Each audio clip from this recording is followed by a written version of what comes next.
Scholars in the Middle Ages were committed to the use of logical argument in the pursuit of truth. Today, we're going to explore how they used logical argument in pursuit of the ultimate question, whether God exists.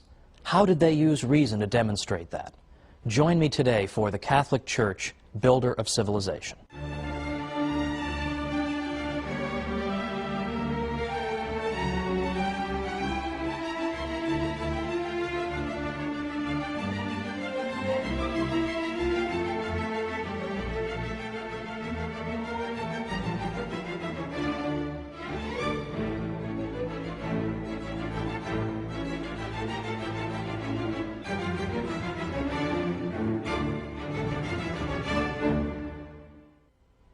Welcome to the Catholic Church, Builder of Civilization. I'm Thomas Woods. Last time we looked at the development of the university system and the indispensable role that the Catholic Church played. We saw how the popes played a critical role in protecting the students and fostering university life, and even making possible an international scholarly community. Now, these days, unfortunately, the Church is rarely, if ever, given credit for these things, but I assure you, everything I'm telling you is based on sources that are easily consulted. Pick up a history of the university, and you'll read this for yourself. Today, I want to pursue this avenue of inquiry even further. I want to introduce some important personalities and look at things they did and said, and the questions they pursued. And in particular, I want to take two famous people in church history and look at how they answered the critical question, can we prove the existence of God? And if so, how? Now that's very unfashionable today, because today, as I said at the beginning, we're being bombarded by arguments by, frankly, militant atheists who claim that it's irrational to believe in God, that of course a critical, scientific-minded thinker could never believe in God. Well, I hope to convince you otherwise today. Well, first, let's begin with a few personalities. It is worth noting that in the Middle Ages, there was a commitment to logical argument and a belief that logic and reason could lead you to the truth.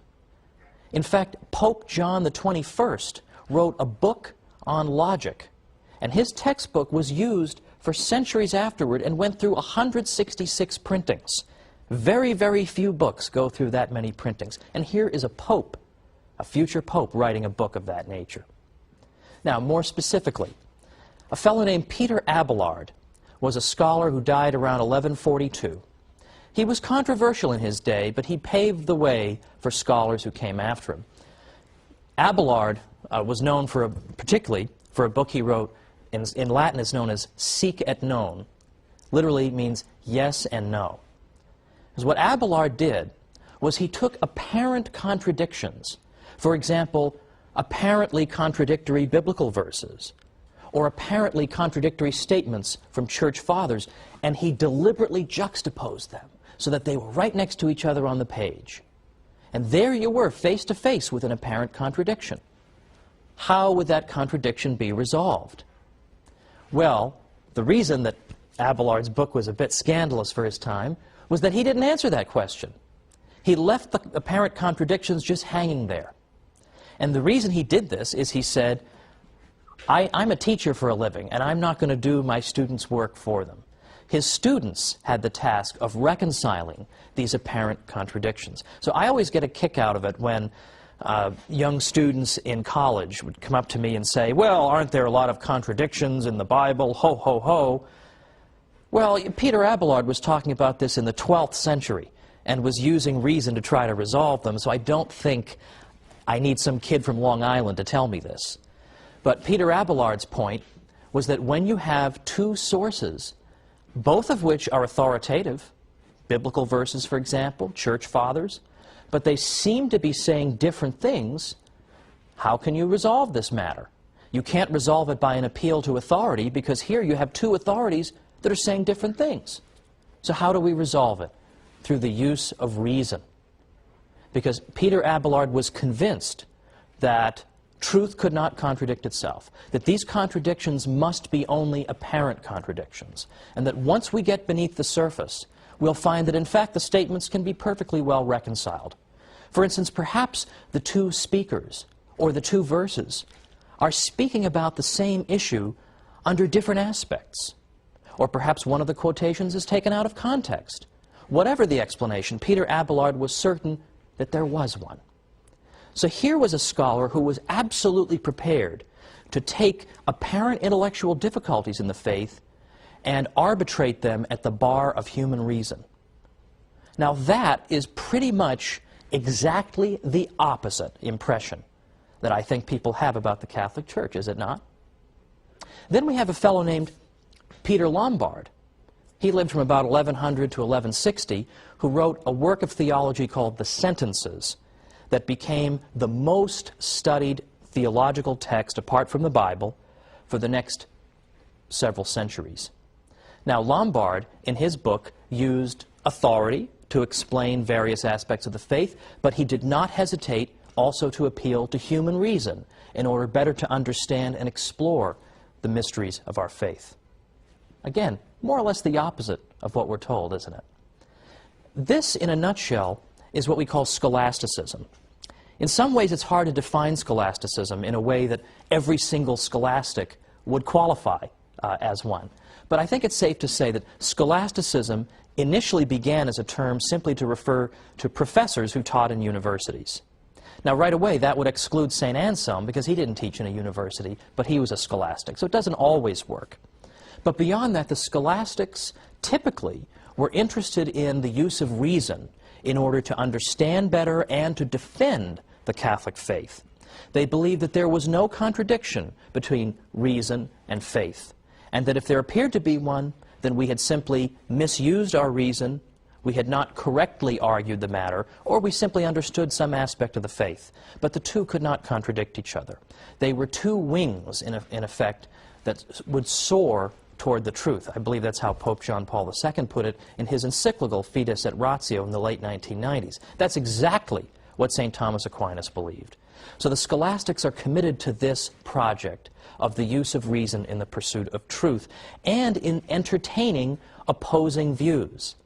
Typically, particularly after the 13th century, a scholastic didn't just get up there, give his position, and sit down.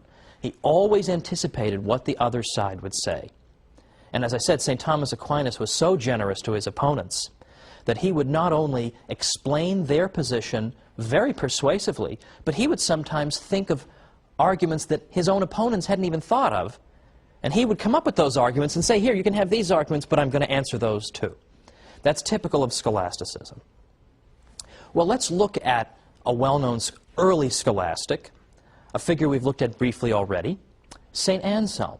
He's a very early scholastic. He dies around 1109. St. Anselm was interested in this question: does God exist, and can we prove that God exists?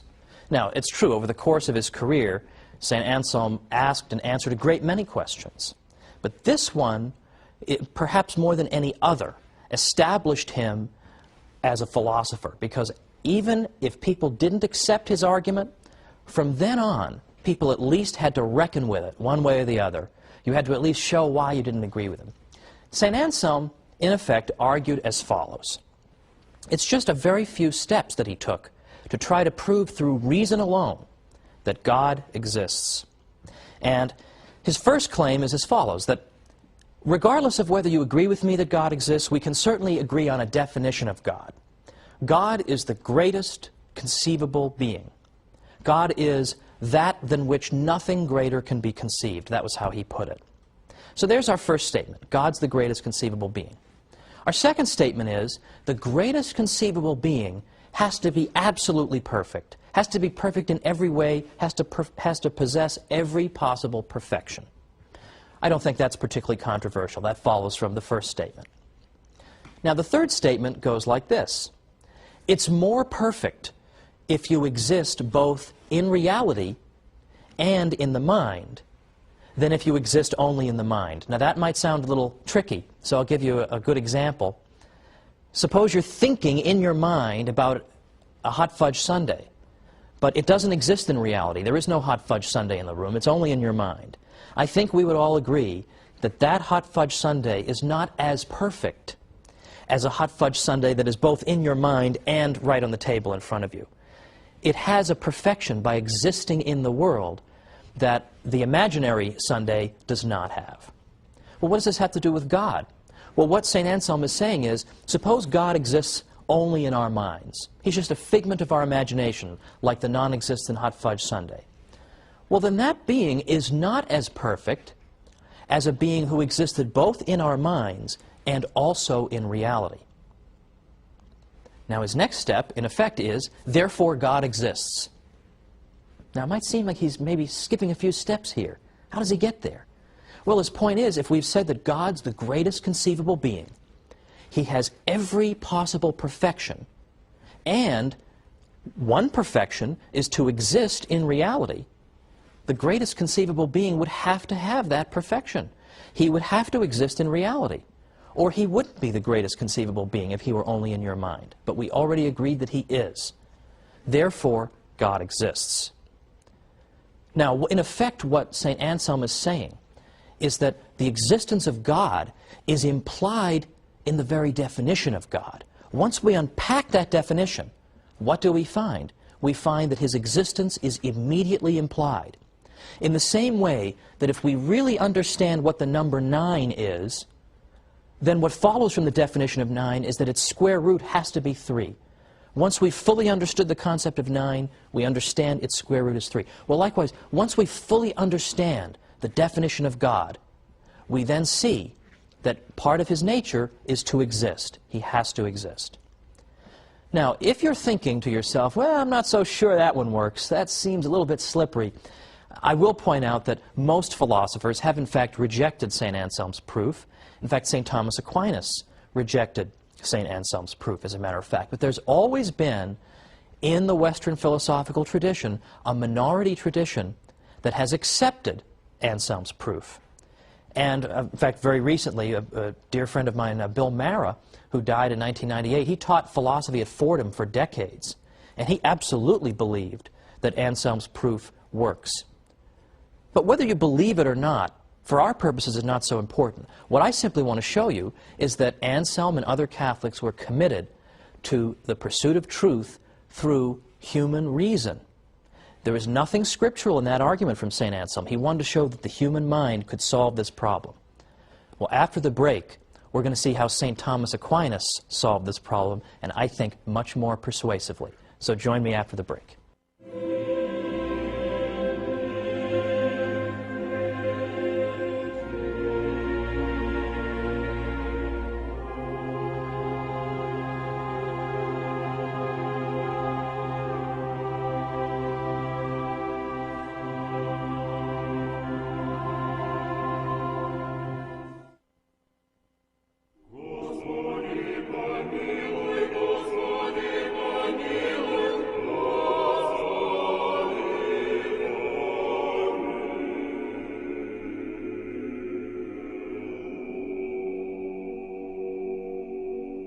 Welcome back to the Catholic Church, builder of civilization.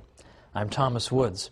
Before the break, we just finished looking at St. Anselm's proof for the existence of God. And if you want to impress your friends, you can refer to it as the ontological proof for the existence of God, and you can sound like a highfalutin philosopher. Not that you would want to, but you can do that. Now, as I said, St. Anselm's proof was rejected by a great many philosophers. Now I'd like to consider one that was offered by St. Thomas Aquinas. But let's first begin with a little bit of background on St. Thomas and his views. Now, St. Thomas lived in the 13th century from about 1225 to 1274. So when you consider how young a man he was when he died, his corpus of work becomes all the more impressive. How could you possibly have done this? How could you have possibly done it? It calls to mind the statement by St. Isidore of Seville, who once said that anyone who tells you that he's read everything Augustine has written must be a liar. Well, in a way, you almost feel that way about St. Thomas, anyone who's read it all and really, truly absorbed everything. Well, St. Thomas was convinced, as were the typical run of scholastics in his day, that faith and reason could not contradict each other. And St. Thomas believed that our knowledge consisted of 3 different kinds. For instance, he argued that some of our knowledge we know through divine revelation alone. Some knowledge we know both through divine revelation and through human reason. And still other kinds of knowledge are known through reason alone. So, for example, one piece of information that we have that we know through divine revelation alone would be that God is a Trinity, that He's one God in three divine persons.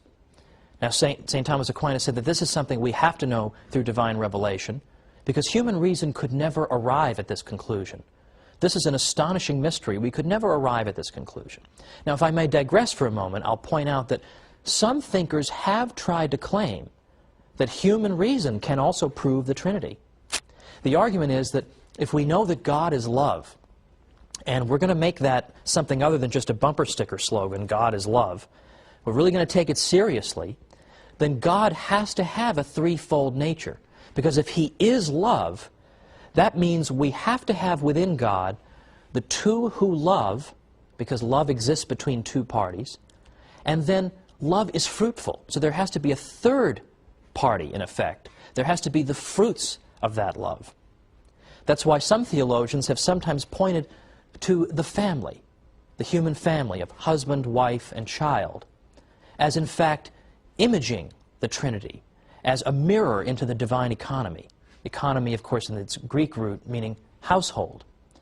Because, in effect, the husband and wife love each other, and the fruit of that love is their child. Well, that's neither here nor there, because the consensus is that the Trinity is not something that we can arrive at through strict proof. So that would fall under St. Thomas's first category.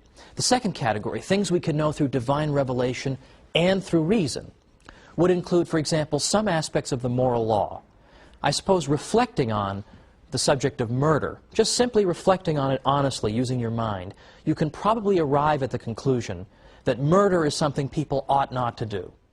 That even if God had never said anything about murder, you could probably draw that as a safe conclusion. Now, God has, of course, told us that we may not commit murder. And St. Thomas answered the question that you might ask, why would God tell us something that we could just figure out on our own using human reason? And one of St. Thomas's, I think, pretty good arguments in response to that is, the reason he does it is to make our lives a little easier. Because not everybody is a philosopher or has time to sit around 24 hours a day trying to deduce everything in the world through human reason. So God helps us. He tells us things that, yes, we could figure out on our own, but, well, some of us are too busy or blockheaded to do so, basically. The third area of knowledge is knowledge that is known through reason alone. And an example of that would be what causes rainbows. There's nothing in sacred scripture that explains to us what causes rainbows, and there's nothing in sacred tradition that explains it either. That we understand through the rigorous pursuit of reason. Well, now, getting back to St. Thomas, he poses the question whether God exists. Now, as I said, St. Thomas always anticipates his opponent's arguments, and he anticipates all of them. He even comes up with arguments they haven't thought of. So it's very revealing that when St. Thomas is trying to think of all the arguments against the existence of God, how many does he come up with? Only two. One of them is the existence of evil, and the other one is that the universe seems to run itself. It's like we don't need a God. It would be superfluous to posit the existence of a God. And in some ways, these are very much the same arguments that are still with us today. Well, here's one of St. Thomas's proofs, and I'm sort of adapting it for modern use. But let's begin as follows. Let's suppose you're in the deli, in the supermarket. You want to go up to the deli counter and get some turkey. You go up there, though, and you find that you have to take a number before you can get to the counter and get your turkey. So just as you're about to take your number, you see another device. And this other device says, well, before you can take a number, you have to take a number to get in line to take a number. Well, this is a very disturbing, Kafkaesque deli, to be sure. So you're about to take that number, and it turns out there's another number machine. It says, whoa, whoa, whoa, not so fast. Before you take that number, you have to take a number. So you have to take a number to get in line to take a number, to get in line to take a number, to get to the deli counter. Well, suppose you turn your head and you see that going on infinitely down this supermarket is an infinite series of numbers you have to take.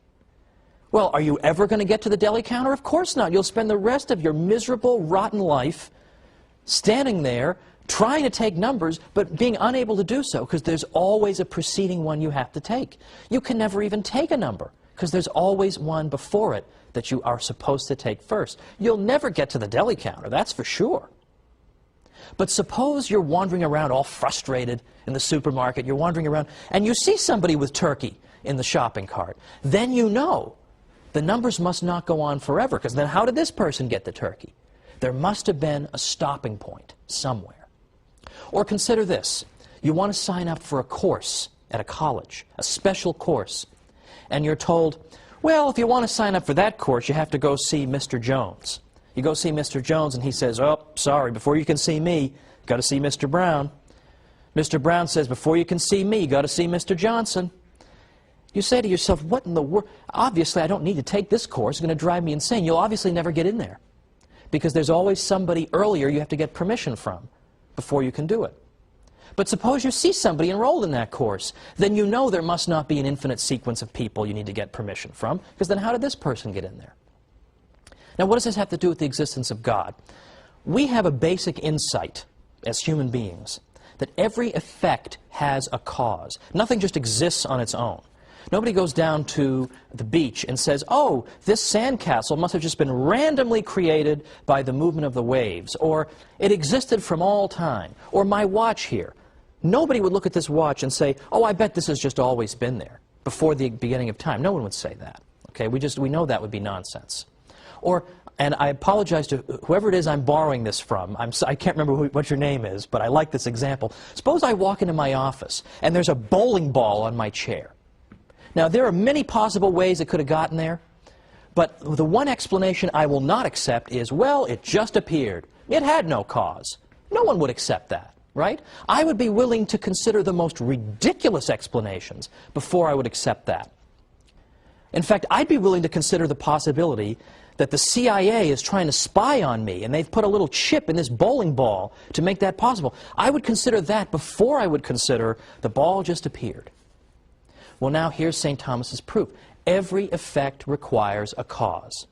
So consider anything existing. It requires a cause. Consider a thing Z.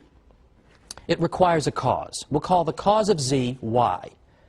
But the problem is, Y requires a cause too, right? Y doesn't just exist out of nowhere. Y also has to be caused. Well, what caused Y?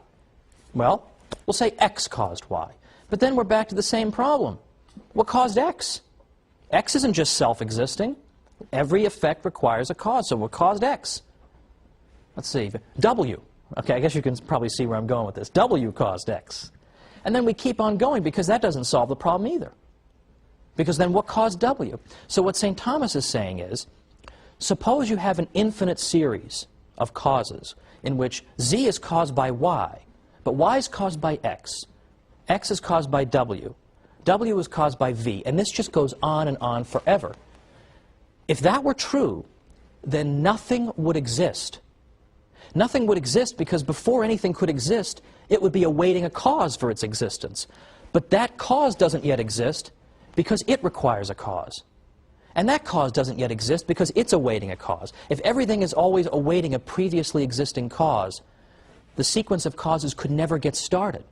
It would be like waiting to try to get turkey at that hideous deli. It just goes on forever. You can never get it started. You can never get that number to get started. It just goes on forever. You'd never get any turkey. And in this case, nothing would exist in the world. But look around you. Things do exist. Okay? Things do exist. The TV you're watching this on exists. All these things do exist. So the series of causes cannot logically go on forever. There must be a stopping point. There must be something that exists entirely outside the causal sequence that gets this relationship going, that begins to cause the next thing, which causes the next thing, which brings all the things we see into existence.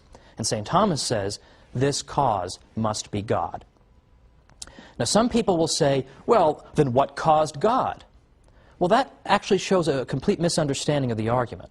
The point is simply that it is logically necessary, it's unavoidably necessary, that something must exist outside this causal sequence in order to get it going. Now, I don't think that's a dumb guy argument, right? I find that an overwhelmingly persuasive argument. And I used to explain it to my students when I taught history in New York and I taught Western Civ. I used to do this. It's a legitimate historical point. And it makes you think. Now, you don't reason yourself, typically, into believing in God. But there are a lot of people today, I think, who think that believing in God is just stupid and irrational. Proofs like this can help to break down those barriers for people like that. This is what the universities made possible, this type of rigorous intellectual environment. Pope Innocent IV, the 13th century pope, described the universities as rivers of science which water and make fertile the soil of the universal church. Pope Alexander IV called them lanterns shining in the house of God. But it's not all scholars who built Western civilization. It was people who prayed and did scholarly work, but also did physical labor. And I'm talking now about the monks, who will be the subject of our next program. The monks are probably the most versatile people who ever lived. They prayed, they were agriculturists, they were metallurgists, they were scientists, they were physicians, they provided charity, they provided inns for people. They did more than any other group of people in any culture I've ever been familiar with, and they played an essential role in building Western civilization. So join me next time as we talk about the monks on the Catholic Church, builder of civilization. See you then.